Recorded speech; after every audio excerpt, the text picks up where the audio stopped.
Welcome to my room. Outside is dangerous, but you're safe here.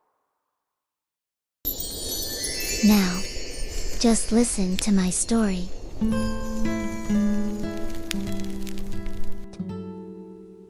The night was starving. The moon hung above the slums of Nocturne like a pale half-eaten coin, spilling just enough light to remind the poor that darkness had teeth. Leo ran barefoot through the alleyways, clutching a small glass bottle to his chest. Inside it, a soft blue glow pulsed, weak, fragile, but alive. His breath clouded in the cold air, his heart racing not from fear, but from the weight of what he was about to lose. The streets were sleeping, yet whispers filled them. Whispers of those who had already sold their dreams. The dream market only opened when hope was at its weakest, and tonight, it was overflowing. He reached the square, where crooked tents leaned against each other like drunkards after a sermon. The lamps burned, not with flame, but with bottled dreams, each one trembling with stolen light. People queued in silence, clutching their own bottles, their own memories, their own pieces of heaven. Behind a counter sat the dream merchant, a man, or perhaps a shadow, draped in robes of midnight thread. His face was hidden, but his voice was silk-soaked in smoke. "Name," he murmured. "Leo," the boy whispered, breathless. "I've come to sell." The merchant's long fingers tapped the wooden counter. "What do you offer, child?" Leo lifted the bottle. The blue light within flickered as if it knew it was about to die. "My last dream." The crowd behind him stirred. Even among the desperate, that was a dangerous trade. The merchant tilted his head, intrigued. "Last." Leo nodded. "Just enough for a piece of bread and medicine." "For my sister." For a moment, the dream merchant was silent. Then, with a gesture too delicate for a creature of shadow, he reached into his cloak and drew out a crust of bread and a small vial. The smell of herbs filled the air. "Take it," he said. "But remember, without dreams, you'll see the world for what it truly is." Leo hesitated only a heartbeat before placing the bottle on the counter. The merchant smiled not kindly, and the light vanished in a whisper of glass. The trade was done. When Leo returned home, dawn had begun to gnaw at the edges of the city. Mira lay sleeping, her face pale but peaceful. He placed the bread and medicine beside her and smiled faintly. He walked to the mirror, wiping soot from his cheek, and there it was, his reflection. But something was wrong. The eyes, staring back at him, were not his own. In their depths, faint blue light shimmered, alive again, but twisted. And then just before the candle died, his reflection smiled. A whisper coiled through the silence, as soft as breath against glass. "Now, it's my turn to dream." The whisper lingered long after Leo left the mirror, seeping into the corners of his tiny room like a chill that refused to fade. Morning came reluctantly to the slums of Nocturne, painting its crooked roofs and narrow alleys in a colorless dawn. The city did not wake it, merely stirred. Like a creature too tired to go on, inside the crumbling orphans' quarters, the small hearth coughed a weak flame. Mira sat by it, humming a tune as she stitched a ragged doll from scraps of old cloth. Her voice was small, but it softened the air, wrapping around Leo like the warmth he had traded away.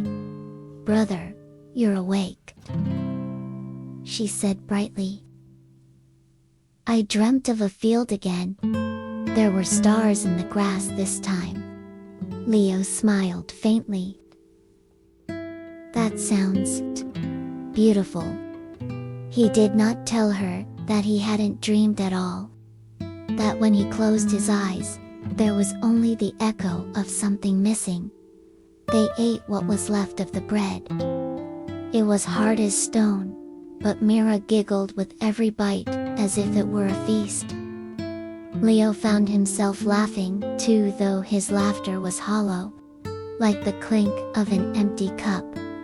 After breakfast, they walked to the edge of the city, where the fog tasted of metal and sorrow.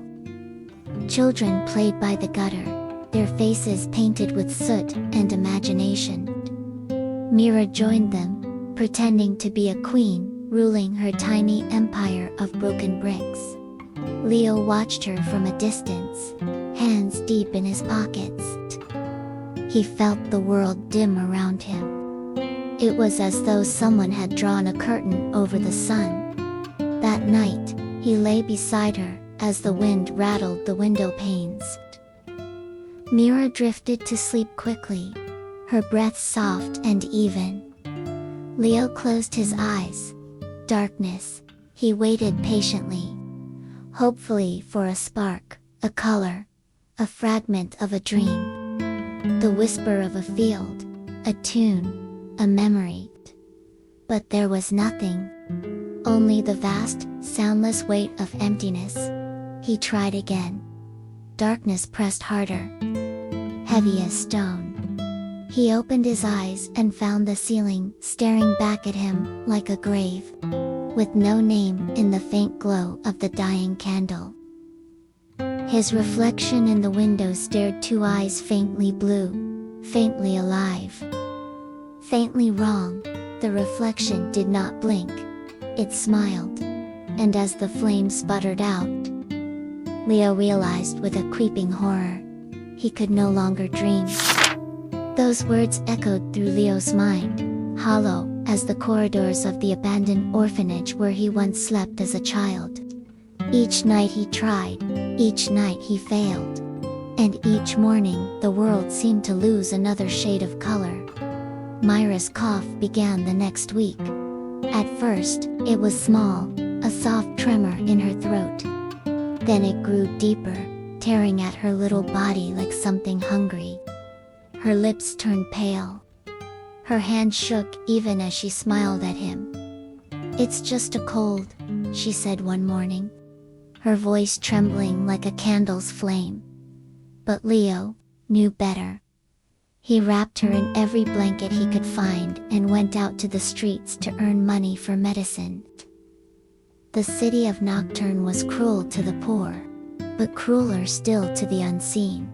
And that was what Leo had become. When he shouted at the market, no one turned. When he begged for work, the men loading crates looked right through him. Even the street dogs passed him by, their eyes blank. As though he were made of fog, only his shadow followed faithfully, stretching longer each day, darker each night. By the time he returned home, Mira was asleep, her breath thin as thread. Leo lit the candle and washed her face with trembling hands. "I'll find a way," he whispered. "I promise, Mira."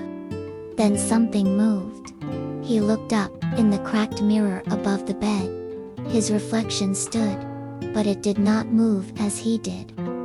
The shadow behind the glass lifted its hand after his own, as if mocking him with a slower rhythm. Its smile was crooked, too wide, too knowing. Leo froze. The reflection leaned closer. The eyes inside the mirror gleamed like oil, black, endless. "You look tired, Leo," it said. The voice came not from his mouth, but from everywhere, soft as a whisper against his ear. "Dreamlessness has made you hollow." He stumbled back, breath catching. "Who? What are you?" The shadow chuckled, low and echoing. "I am what you left behind in the market of dreams. The part that still remembers how to sleep." Leo shook his head violently. You're not real." "Oh, I am real enough," the shadow said, pressing its palm against the other side of the mirror. "When you traded your dream, I was born. And now I am hungry." The room grew colder. The candle flickered blue. Leo's knees buckled. "Leave us alone." The reflection tilted its head. "Leave? When I can help?" Leo stared, confusion mixing with fear. The voice softened, almost tender. "Your sister's time is running out, isn't it? Her soul flickers like the last ember in a dying hearth." Leo's heart twisted. "Don't you dare." The shadow cooed, its smile becoming almost kind. "I can save her, Leo. I can make her live." The air hummed. The glass pulsed like a heartbeat. "How?" Leo whispered. The shadow leaned so close that its breath fogged the mirror. "Let me dream for you," it said. "And I will save your sister."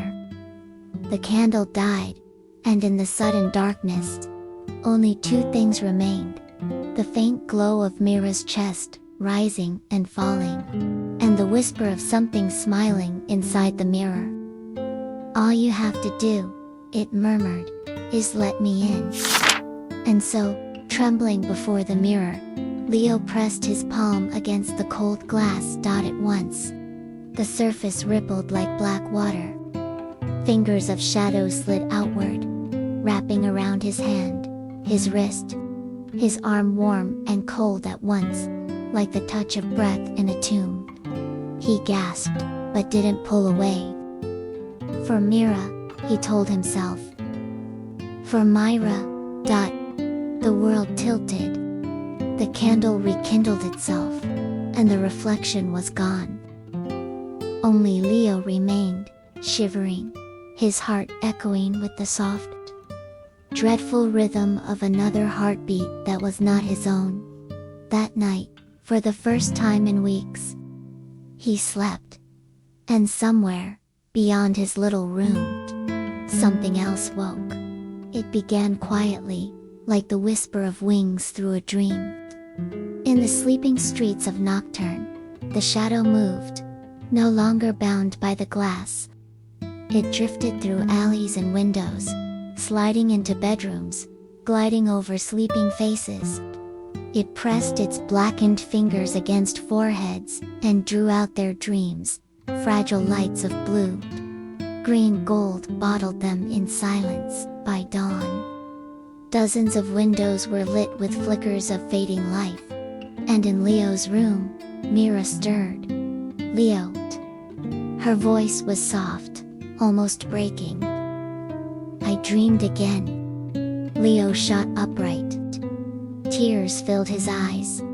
Her cheeks had color again, faint but real. Her breathing, steady. He clutched her hand, half laughing, half sobbing. "You're better." "Oh Mira, she smiled weakly. "Did you pray for me?" He hesitated. "Something like that?" Outside, the morning broke unnaturally still. By the second night, rumors began to spread. The baker's wife had fallen asleep and would not wake. The lamplighter on the bridge slumped mid-step, frozen in eternal rest. A child was found smiling in her cradle, eyes closed, breath gone. Everywhere, the same calm faces, as though they had simply wandered too far into a dream, and never returned. Leo tried not to listen. He worked harder, feeding Mira, tending to her laughter, pretending the air outside wasn't so still. But each time he looked in the mirror, he saw it, faint traces of black around his pupils, like smoke trapped beneath glass.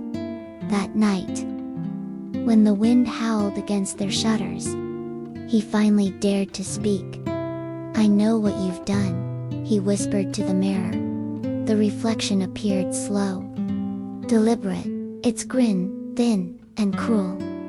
What I've done? The shadow said. No, Leo. What we've done. You're killing them. He cried. You said you'd save her. And I have, it replied calmly. A fair trade, one dream for another. That is how the world works, little boy. Leo struck the mirror with his fist. Stop it. No more. The glass shivered, but the image did not vanish. The shadow's eyes gleamed with amusement. I won't go back, it said. Not now that I've tasted the world you denied me. Leo stepped back, breath trembling. Then I'll find a way to stop you. The shadow chuckled, voice like the sound of breaking bone. Stop me. Leo, you are me. The mirror went dark, and in that silence, somewhere beyond the walls, another sleeper took their final breath. In the room, Mira's small voice whispered, half awake, brother. Why is the world so quiet tonight? Leo stared at his trembling hands, and saw them blur at the edges, as if the shadow had begun to claim him, piece by piece. The night had grown too quiet. Even the wind no longer dared to pass by their window. Leo sat awake beside Mira's bed, her tiny breaths soft as moth wings. He dared not blink, for fear that if he did, she would vanish into that endless hush, swallowing the city. When he finally looked down at his hands, he could no longer tell where his skin ended and the darkness began. The edges shimmered faintly, like smoke-made flesh. He remembered the voice in his head. You are me. And yet, there had to be something else. Something still human left inside. By dawn, Leo walked the streets that felt half dead. Every door he passed hid silent families. Every window shuddered against fear. The world had stopped breathing, but in the farthest corner of Nocturne, beyond the bridge that creaked, and the willow that whispered, there was a house that still glowed faintly with warmth. Its door was carved with old words no one could read. And from within came the soft hum of a woman singing a lullaby. That was where he met Elder Nyra. She sat by a dying fire, her eyes clouded white and unfocused, her hands resting on a small music box that no longer played. And yet, as Leo entered, she smiled, as though she had been waiting for him all along. You've brought the smell of stolen dreams, she said softly. Leo froze. You can hear them. I can hear everything that is lost, she replied. Dreams hum like dying bees when they are taken by force. He stepped closer, trembling. Then you know about the shadow. You know what I've done. Her blind gaze turned toward him, unjudging, sorrowful. It is not what you've done that matters, child. It is who you've become because of it. Leo's voice cracked. That thing, it's killing people. It said it was me. It is, Nyra murmured, placing a frail hand over his chest. It is the part of you that tore itself free when you traded your last dream. You created a hunger without a name, a half-soul. Her words struck like cold rain. Then how do I stop it? He asked desperately. How do I take it back? Nyra tilted her head as though listening to something far away, a faint song only she could hear.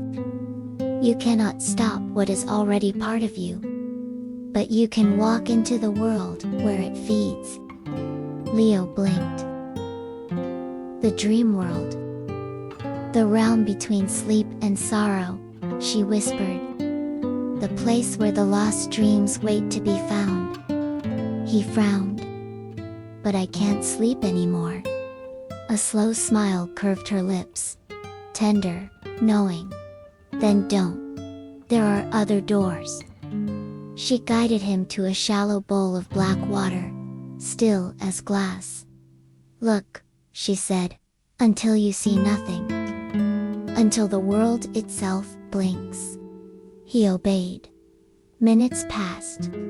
His reflection wavered, stretched, and bled into ripples of light and shadow.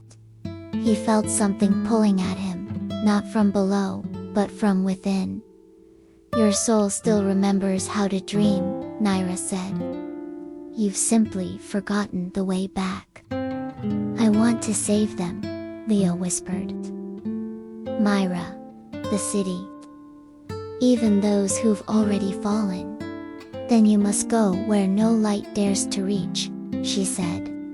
But remember, child, when you enter the dream, it will remember you. Her hand rested briefly on his brow, light as dust. Find the shadow, she murmured. And forgive him. The water rippled once, twice, and then swallowed his reflection whole. The fire went out. Mira sat alone, listening to the echo of distant heartbeats, and in that cold mirror of water, far away, a boy's silhouette began to drift through a forest of fractured stars. He whispered to himself, through the fog and fear, I'll bring back the light. Even if I must dream with my eyes open. Those were the words echoing in his mind as Leo sank through the black water. The cold was not of touch but of memory. Every heartbeat a ripple through 1,000 forgotten lives. When he opened his eyes again, the world had changed. He stood upon a vast plain made of glass and smoke. Above him hung a sky that bled color, rivers of gold twisting into veins of violet. Every reflection beneath his feet moved without him, whispering in voices not his own. He was inside the dream world. The air tasted of childhood promises and unfinished lullabies. Around him drifted fragments of other people's dreams. A child chasing a kite that turned into ash. A mother holding a candle that wept wax instead of light. A man digging through fog for a name he had forgotten. They all looked up when Leo passed. None had faces. Only hollow eyes filled with longing, and then they began to speak. You traded your light. You sold what we lost. You belong here now. Their whispers wrapped around him like vines. Leo staggered backward, clutching his chest. For every word they spoke, he felt his heart grow heavier, his pulse slowing beneath the weight of guilt. Stop! He shouted, voice cracking. I came to make things right.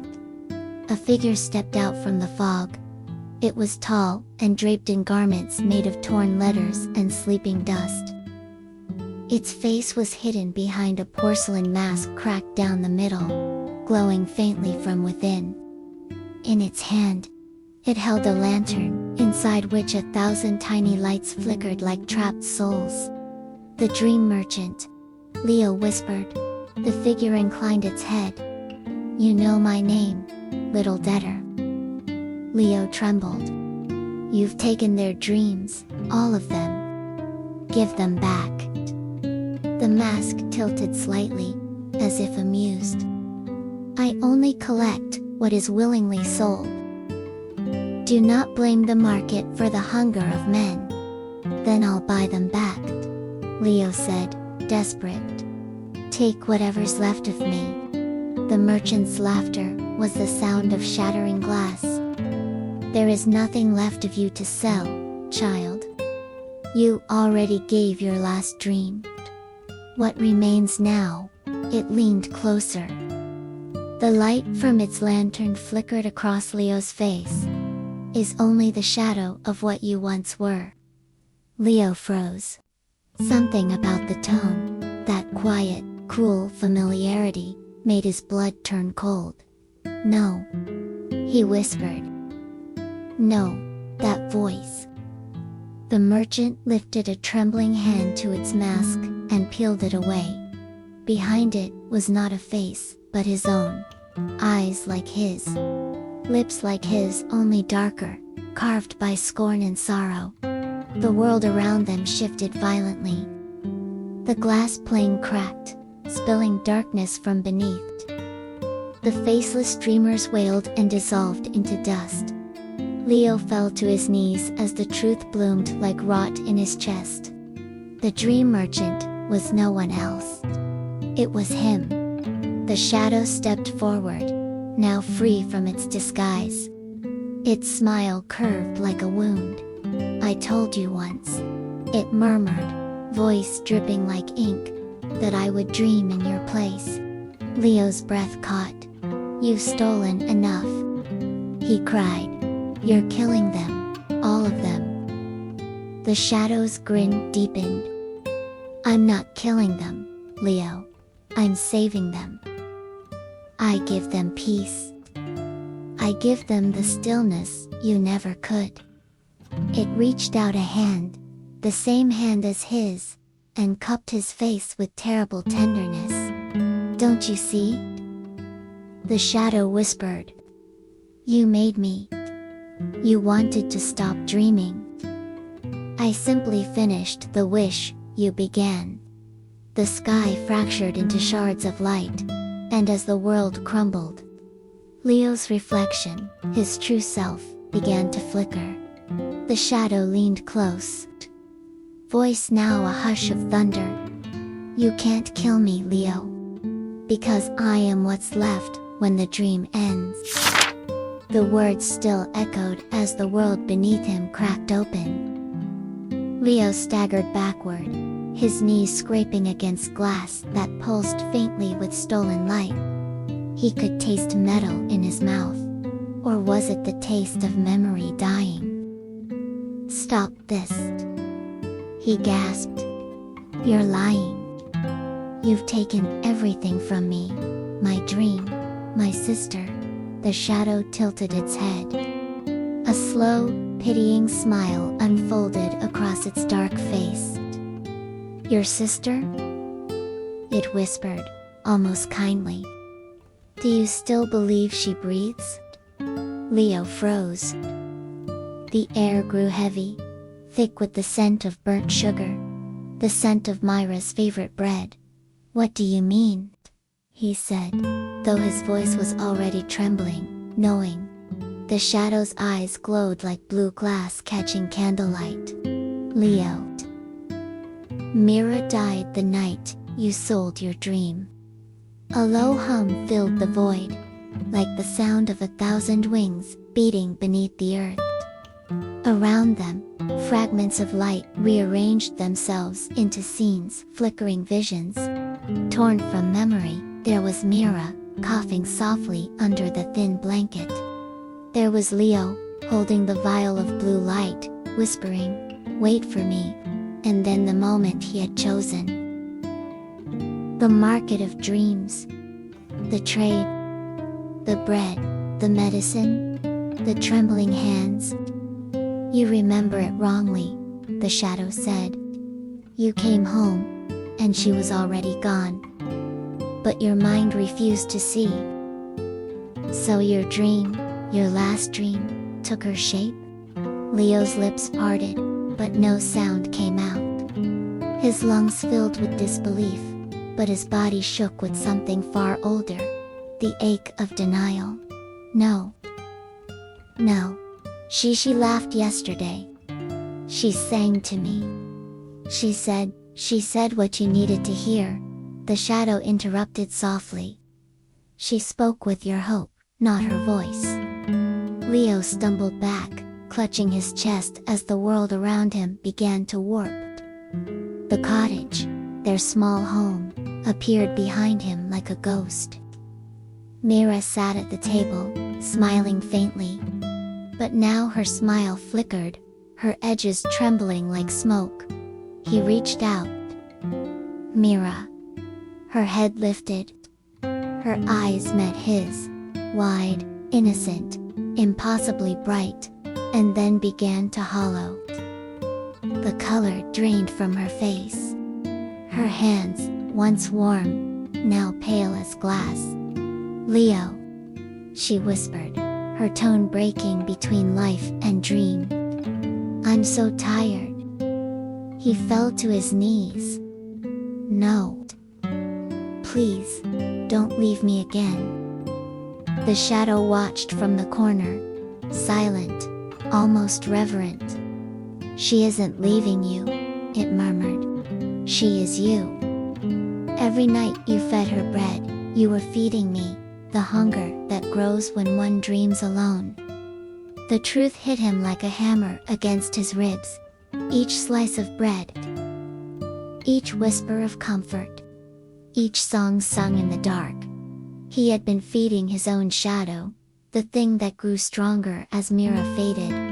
"I kept her alive," he said, voice breaking. "Because I believed."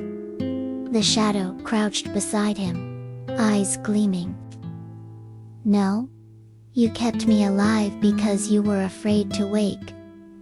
Mira's voice faded into the air, a thin hum of wind and lullaby. The small figure before him dissolved into dust, drifting upward like dream ash, scattering into the dark. Leo reached out, his hands grasping nothing but cold. His body shook, his mind unraveling, his heart remembering what it had long buried the moment he found her still, her hand limp in his. "No. No, no," his cry echoed through the dream world, raw and wordless. And then, silence. Only the shadow remained, standing tall over him. A silhouette carved from sorrow itself. It whispered, almost tenderly, "Now you see, my dear Leo, it wasn't me who was born from you. You were born from me." Leo looked up, tears like molten glass sliding down his cheeks. "Then what am I?" he asked hoarsely. The shadow smiled, a slow, inevitable, beautiful tragedy. "You are the dream she left behind," the shadow had said. And now, Leo understood. He stood amid a world built from fragments of borrowed light. The dream realm trembling like glass about to shatter. Around him, the sky peeled open in ribbons of blue and gold, and faces of the lost flickered within the torn clouds, whispering fragments of dreams they once owned. Leo pressed a trembling hand to his chest.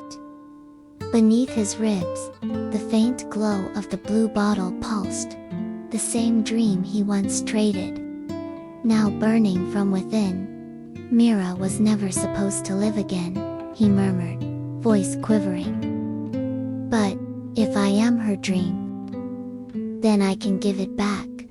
The shadow appeared behind him, tall, elegant, patient, wearing his own outline like a stolen skin. "You'd destroy yourself," it said softly. "And for what? A girl who no longer exists."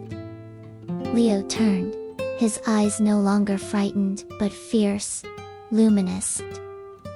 "Not for her," he said. "For the world that forgot how to dream." The air crackled, dreamlight gathering, bending toward him, like rain toward the sea. The shadow smiled faintly, the way a weary father smiles at a foolish child. "Do you think you can kill me, Leo? I am you. Every fear you buried, every night you wished for less pain. I am everything you hid from the light." Leo stepped closer, his bare feet echoing on the glass floor. "Then if I destroy myself," he whispered, "you die too." The shadow's grin faltered. "Don't." But it was too late. The dream world began to quake violently, towers of memory crumbling into mist. Shapes of forgotten people screamed silently, as the very concept of sleep unraveled. "Leo, the shadow shouted, voice cracking into two tones, one human, one monstrous. You'll erase yourself from every dream, from every thought. Then let it be, Leo said. His voice calm now, calm like someone who has already walked through death. He lifted his hand to his chest.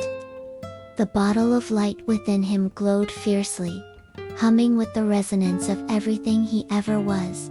His laughter, his hunger, his songs with Mira, his nights of fear, his days of waiting. If a dream must die, he whispered, then let it die as a gift.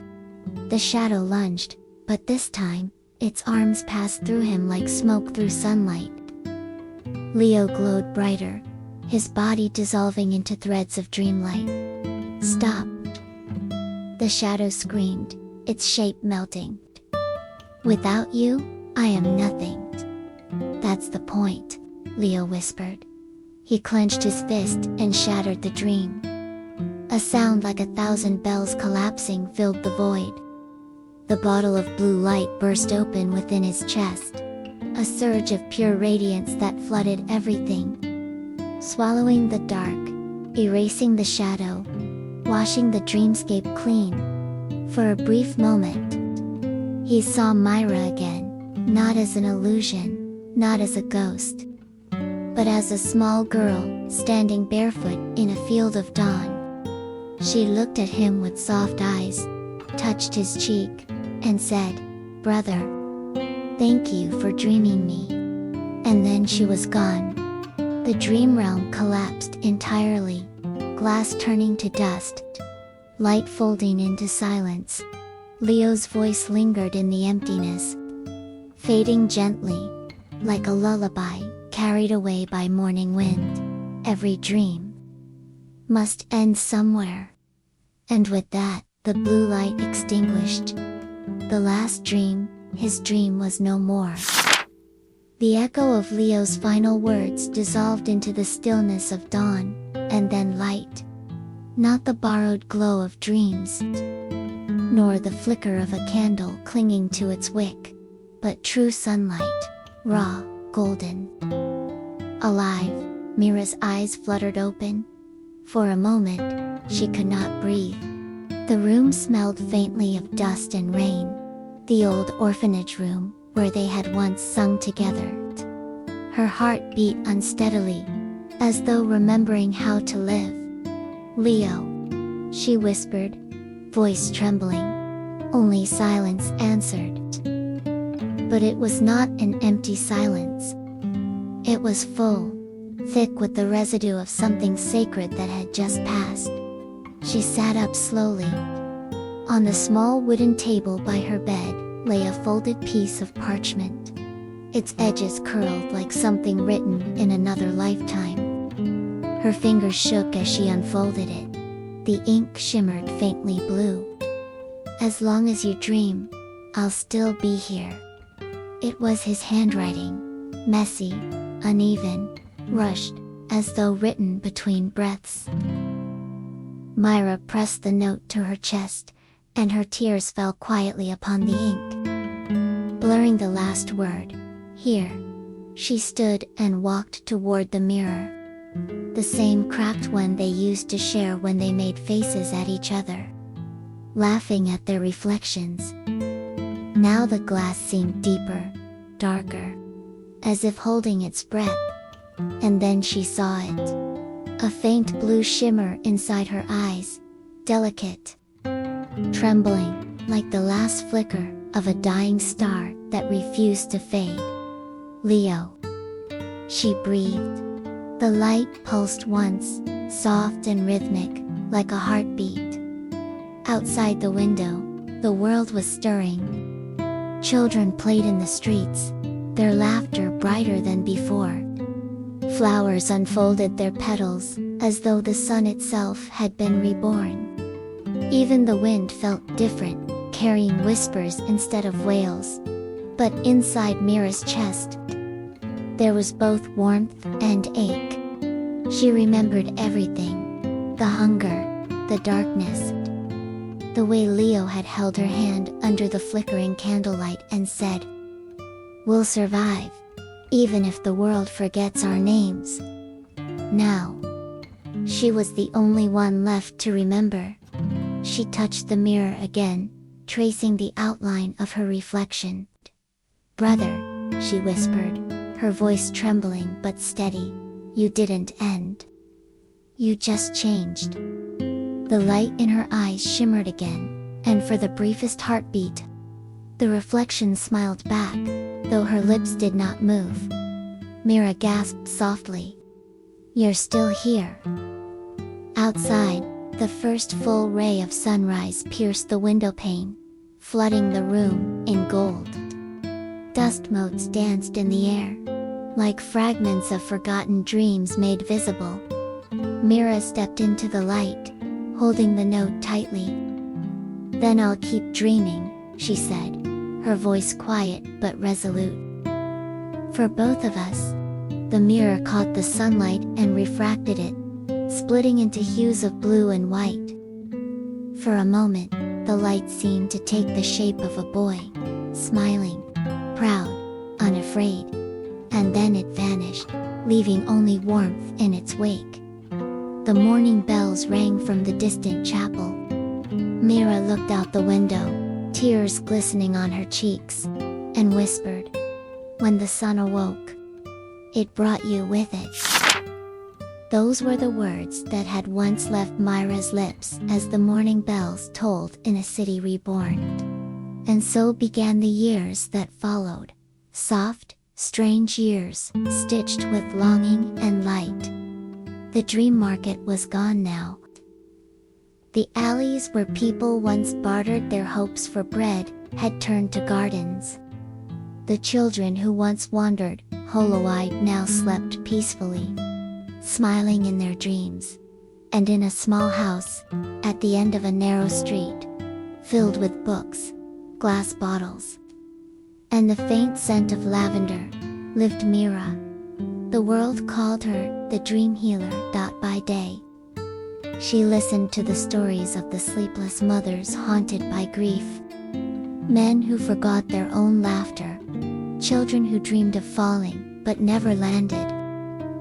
She would hold their hands, close her eyes, and whisper in a voice as gentle as dusk, "Let me borrow your pain, and I'll return it as light." And every time she did, a faint blue glow would bloom beneath her eyelids, as though someone, somewhere, lent her their strength. But it was in the quiet hours of night, when the city's heartbeat slowed, that the true miracle began. Mira would sit by her window, moonlight spilling across her desk, and write letters, not to anyone who lived, but to someone who once had. "Dear Leo, the world sleeps better now. You'd like it here." The stars seemed closer, as if listening.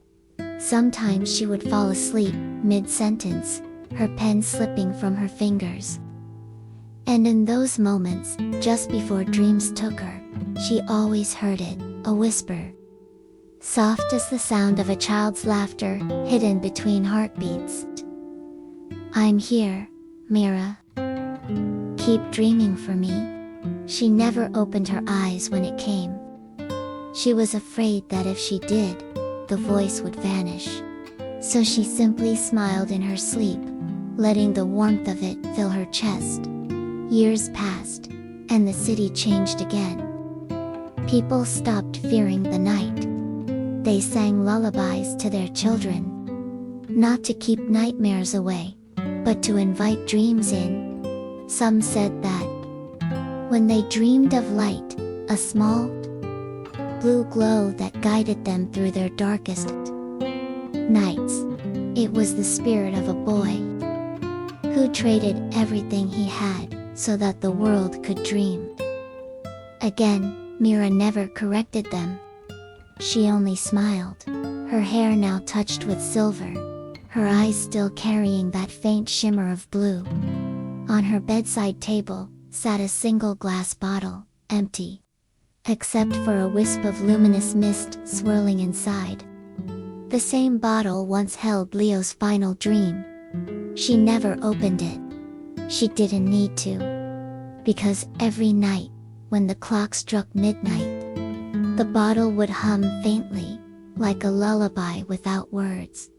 And somewhere between sleep and waking, Mira would whisper, "Good night, Leo," to which the darkness would always answer softly, like a promise that never died. "Good night, sister. I'm still dreaming." The candle by her window flickered low, its light merging with the first pale touch of dawn. Mira's breathing slowed, peaceful, eternal. Outside, the city stirred once more, alive with the hum of countless dreams being born. And if one listened closely, through the rustle of morning wind and the sigh of the waking world, they would hear the faintest echo, the laughter of a boy who never slept, and the heartbeat of a sister who never stopped dreaming for him. End of The child who traded his dreams.